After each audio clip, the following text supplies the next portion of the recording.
Bom, fala galera, beleza? Aqui para mais um pós-jogo, mais uma derrota do Vasco, cada vez mais afundado na zona de rebaixamento e sem perspicácia de melhora, sem vislumbrar um futuro onde o Vasco esteja respirando fora da zona aí de rebaixamento. Mano, dentro de campo aconteceu o óbvio, um confronto analisando friamente, apesar de ser um Vasco e Botafogo, onde a gente sabe da vasta trajetória de freguesia do Botafogo envolvendo o Vasco. Foi o primeiro colocado e um dos melhores líderes da história dos pontos corridos do Brasileirão. A verdade é essa, todo ano o Campeonato Brasileiro tem um líder nessa altura do campeonato. Mas acho que nunca na história teve um líder nessa altura com 13 jogos, 11 vitórias e 2 derrotas, que acho que são os números do Botafogo. Então pode-se dizer até aqui, o melhor líder dos últimos tempos aí do Campeonato Brasileiro contra um dos piores Vasco aí dos últimos tempos, conseguir, se é que essa proeza é possível. Existia um Vasco pior do que o de 2021, 2022, 2020, mas parece que esses caras estão conseguindo. No estádio do Botafogo, um estádio com 100% da torcida do Botafogo, na grama deles lá, que eles se adaptaram muito bem. Para o Vasco ainda é uma novidade para outros clubes que vão lá jogar, assim como é no campo lá do Atlético Paranaense.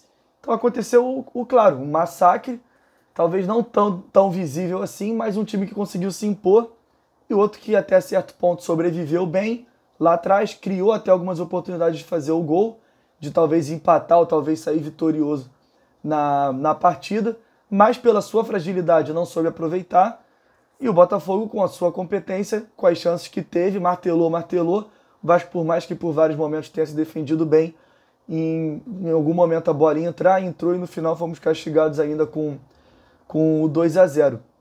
Então, assim, nem tem muito o que se aprofundar na partida em si.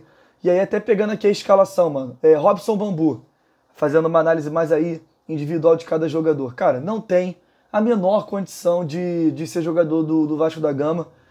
Isso tá nítido já pra torcida. Acredito do fundo do meu coração que até pro Robson. E, mano, não acredito nas lesões do Robson Bambu. O cara joga, vai mal, falha.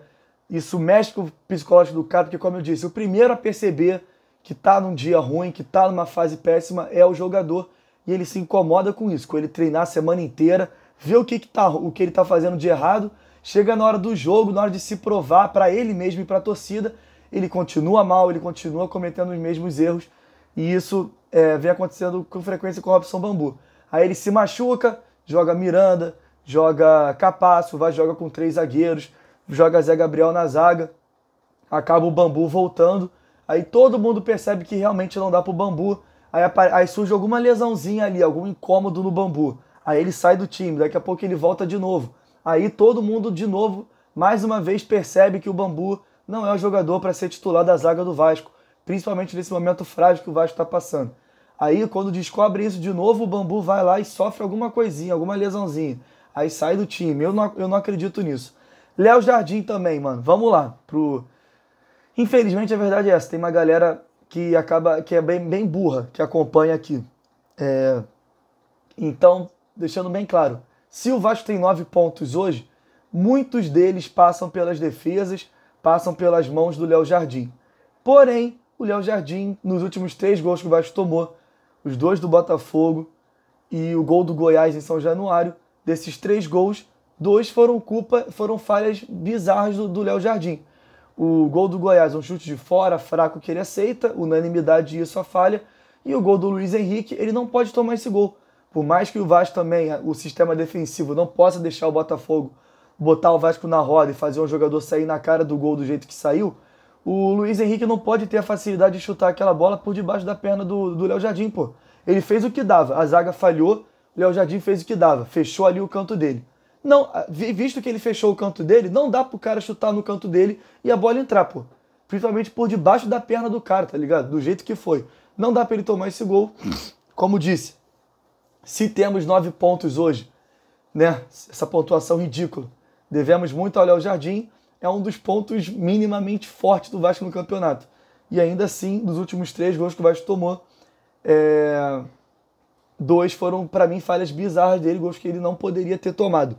Mas, obviamente, também, de tanto chute, tanta bola que vai e toma a bola, e tanta defesa que ele faz, tanta bola que passa raspando, em algum momento o cara vai falhar. É até a matemática, é até questão de estatística, probabilidade.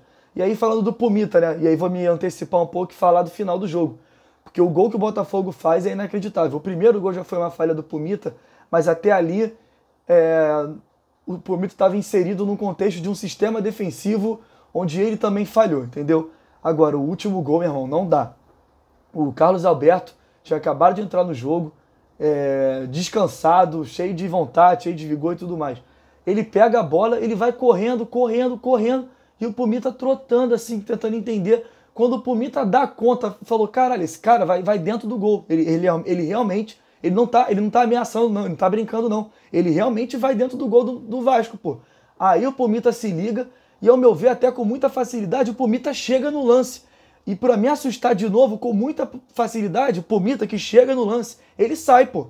Com a mesma facilidade que ele chegou ali, como se fosse uma mágica, que ele estava bem atrás, e chegou na frente do jogador do Botafogo, que eu não consegui entender como ele fez isso, também não consegui entender como uma vez na frente do cara, ele conseguiu passar entre a bola e o cara, mano. Ele toma a frente do cara. Só que em vez dele dar um bico na bola para escanteio, ou dominar, fazer qualquer coisa, não. Ele faz questão de passar entre o atacante do Botafogo e a bola.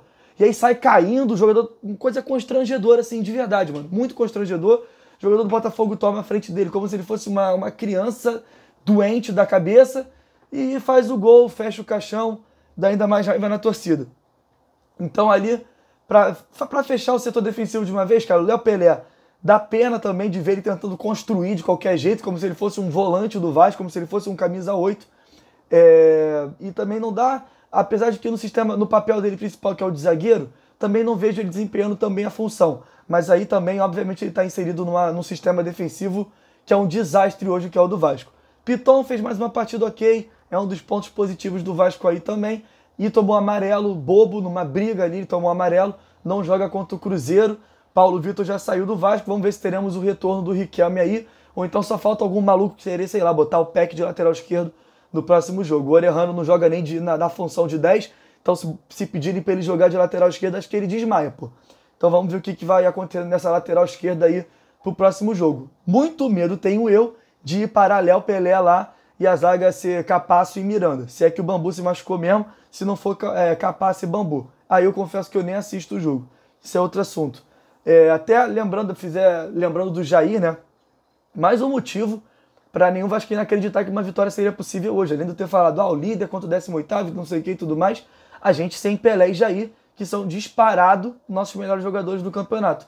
Jair, o mais constante ali no meio campo e tudo mais, e o Peck, com todas as suas deficiências, enfim, é o cara que tenta, é o cara que dá o tapa, que dribla, que joga a bola na área, que tenta de direita, tenta de esquerda, que sofre falta, que incomoda. Disparado o nosso melhor jogador do campeonato. Numa partida dessa, não poder contar com ele. E aí, já indo falar sobre o nosso setor ofensivo, foi uma tragédia ontem. Botar o Orellano no lugar dele, a gente perde muito tecnicamente. E aí você vê também outra coisa, né? O nosso maior reforço da temporada, se eu não me engano, não sei se é o jogador mais caro da história do Vasco, o Orellano, hoje, tá anos-luz atrás do Peck, tecnicamente, fisicamente, taticamente, tudo mente. Vou até tomar uma água aqui, mano. Cara, começando a falar sobre o Alex Teixeira, mano. Eu acho que até, se eu for falar do Alex Teixeira, o vídeo vai ter meia hora. Vou tentar ser breve. O Alex, mano, primeiro, independente de como se encerrar a passagem do Alex Teixeira no Vasco, tá? Porque pode ser que o Vasco não caia, tá? Pode ser que o Vasco monte um elenco mais forte para o ano que vem e o Alex inserido nesse contexto renda, faça magia, sei lá. Hoje, o Alex Teixeira é sinônimo de decepção para a torcida do Vasco. E uma das maiores decepções da história. Apesar disso, a torcida do Vasco tem que ter o discernimento de olhar para esse cara e respeitar como jogador, como homem, como atleta formado dentro do Vasco, porque fez o movimento que a gente implora há anos aí, sonha, de muitos crias da nossa base dessa geração em 2008, 9, 10 e tudo mais, fazer esse movimento de retornar ao Vasco nos nossos momentos de apuros, e esse cara fez. Rendeu em campo ou não, é outra coisa. Não rendeu a expectativa, não correspondeu. Mas por essa movimentação de ter voltado para o Vasco, indo jogar uma Série B, e no início de 2023, apesar de ter feito uma certa birrinha ali, apesar de ter tido tudo isso, ter escutado propostas mais tentadoras de times que vinham com um projeto mais competitivo e ter aceitado ficar no Vasco, esse cara merece sim o nosso respeito. Agora, dentro de campo, Alex Teixeira é bizarro, mano. É um jogador que tem os lapsos dele de bom jogador, é até um cara que se esforça, é um dos caras que em dados momentos tira numa jogada curta ali uma solução, mas de um modo geral, Alex Teixeira é uma decepção e vai ficar marcado esse gol que ele perdeu. É inacreditável, um jogador, qualquer atleta profissional perder esse gol, ainda mais vindo dele, dá raiva, dói, machuca e decepciona. Então, para não me irritar muito, até para o vídeo não ficar tão longo, vou encerrar por aqui Alex Teixeira. Pedro Arraú, inadmissível jogar 90 minutos, e Zé Gabriel, inadmissível vestir a camisa do Vasco ainda, mano. O Orediano, já falei, tá atrás, pra vocês terem noção, tá anos e anos luz atrás do Peck, anos e anos luz atrás do Eric Marcos e até mesmo do Figueiredo, que vem muito mal também. Então, cara, é isso. Agora temos Cruzeiro em casa, depois temos América Mineiro. Mais uma vez, uma sequência onde com um mínimo de tática, um mínimo de futebol, um mínimo de esforço, o Vasco consegue fazer 6 pontos, ter um pouco mais de tranquilidade para a volta da torcida em São Januário, um pouco mais de tranquilidade para o novo técnico chegar e um pouco mais de tranquilidade para a chegada dos reforços. Vambora, o cenário é desesperador, estou completamente desanimado, mas o dia que eu não acreditar mais eu paro de fazer isso aqui, de sentar, dar opinião, ser xingado por vocês aí. Valeu, tamo junto, o Vasco é para quem acredita. Segue lá no Instagram, @CapriCRVG. Tamo junto.